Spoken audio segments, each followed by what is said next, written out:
I would like to welcome on stage the very talented Anagha. She has been learning dance for the last 6 years from from Srimati Bhavana Udaya Kanti of the Samavanya Dance Academy.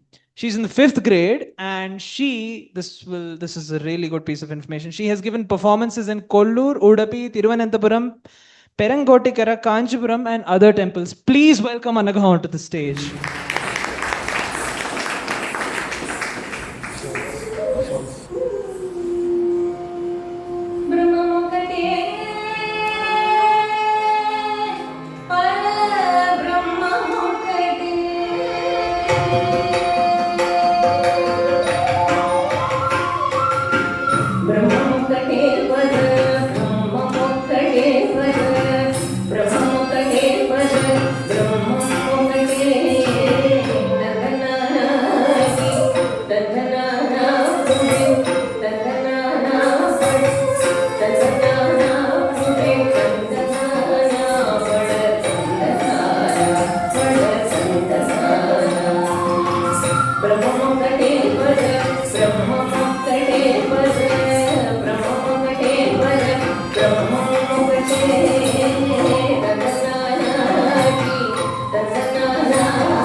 Udah besok